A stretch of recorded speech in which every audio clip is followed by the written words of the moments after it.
بسم اللہ الرحمن الرحیم۔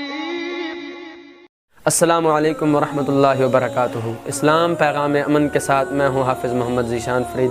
آج میں آپ سامعین کے ساتھ حضرت بہلول دانا رحمۃ اللہ علیہ کی 3 نصیحتیں آپ کے ساتھ شیئر کروں گا۔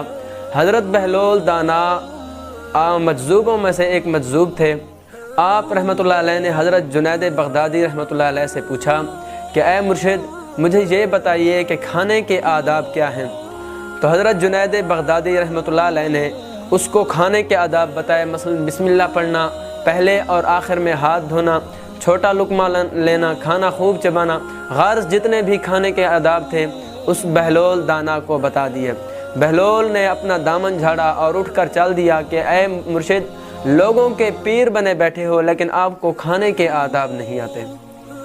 تو حضرت جنید بغدادی رحمۃ اللہ علیہ بھی اس کے ساتھ چل پڑے۔ مریدوں نے اصرار کیا، مرشد یہ تو دیوانہ ہے، آپ اس کے پیچھے کیوں جا رہے ہیں؟ تو حضرت جنید بغدادی رحمۃ اللہ علیہ اس کے پیچھے چلے گئے اور سلام کیا۔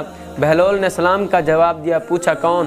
کہا جنید، جسے کھانے کے آداب کا نہیں پتہ۔ تو حضرت بہلول رحمۃ اللہ علیہ نے کہا چلو کھانے کے آداب نہیں آتے، آپ مجھے تکلم کے، گفتگو کے آداب بتا دیجئے۔ تو حضرت جنید بغدادی رحمۃ اللہ علیہ نے کہا کہ گفتگو کے آداب یہ ہیں کہ جب کسی سے بات کی جائے تو دوسروں کی بات کے مطابق ہماری بات ہو اور بے موقع اور بے حساب ہماری بات نہ ہو۔ غرض تکلم کے بھی جتنے آداب تھے حضرت جنید بغدادی نے بہلول دانا کو بتا دیے۔ بہلول نے کہا کہ آپ کو تو گفتگو کے آداب بھی نہیں آتے۔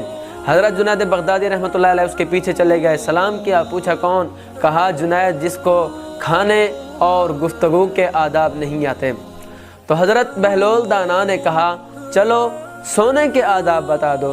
تو حضرت جنید بغدادی رحمۃ اللہ علیہ نے کہا عشاء کی نماز کے بعد ذکر اور تسبیح کرنا، سورہ ملک اور کچھ نوافل پڑھنا۔ غرض آپ نے اس کو سونے کے آداب بھی بتائے، لیکن بہلول نے کہا کیا کے بھی آداب نہیں آتے۔ حضرت بہلول چلنا ہی چاہتا تھا، جانا ہی چاہتا تھا، مگر حضرت جنید بغدادی رحمۃ اللہ علیہ نے اس کا دامن پکڑ لیا اور کہا کہ جب مجھے نہیں پتا تو آپ پر بتانا واجب ہے۔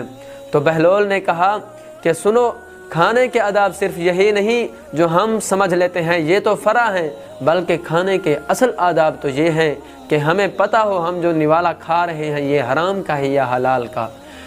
ہم جو لقمہ کھا رہے ہیں چاہے اس کو جتنے بھی آداب دیں، اگر وہ حرام کا ہوا تو ہمارے اندر جا کر وہ تاریکی ہی لائے گا، ہمارے اندر جا کر وہ نور اور ہدایت نہیں لائے گا۔ جب ہم بول رہے ہوں تو ہماری زبان سے جو کلمات نکلیں وہ اللہ تبارک و تعالی کی رضا اور خوشنودی کے لیے ہوں۔ اگر ہم منہ سے کوئی بیہودہ بات نکالیں گے یا دنیاوی غرض و غایت کے لیے بولیں گے تو وہ ہمیں فائدہ نہیں دیں گے اور ہمارے لیے وبال بن جائیں گے۔ اور سونے کے آداب یہ ہیں کہ جب ہم سو رہے ہوں تو ہم غور کریں کہ آج ہم نے کسی کا دل تو نہیں دکھایا، ہم نے کسی مسلمان مومن بھائی کا ہم آج دل میں بغض اور کینہ لے کر تو نہیں سو رہے۔ جب ہم سو رہے ہوں تو ہمارے دل میں یہ خیال ہو کہ ہم نے آج کسی کا حق تو نہیں مارا۔ تو یہ ہیں اصل آداب۔ آج آپ سامعین کے ساتھ میں نے حضرت بہلول کی یہ چند نصیحتیں شیئر کی ہیں۔ ہماری اس ویڈیو بنانے کا مقصد یہ ہے کہ جب ہم کھا پی رہے ہوں تو ہمیں یہ معلوم ہو کہ ہم جو کھا رہے ہیں وہ حلال کا یا حرام کا۔ اسی طرح جب ہم کسی کے ساتھ گفتگو کر رہے ہوں تو ہمارے کلمات اللہ تبارک و تعالیٰ کی رضا اور خوشنودی پر مبنی ہوں، اور جب ہم سو رہے ہوں تو ہمارے دل میں یہ خیال ہو کہ آج ہم نے کسی کا دل تو نہیں دکھایا، آج ہم نے کسی کا حق تو غصب نہیں کیا۔ امید کرتا ہوں آپ کو یہ ویڈیو پسند آئے گی۔ اگر آپ کو یہ ویڈیو پسند آئے تو اس ویڈیو کو لائک کیجئے، کمنٹ کیجئے، دوستوں کے ساتھ شیئر کیجئے۔ دعاؤں میں یاد رکھیے گا۔ اللہ حافظ۔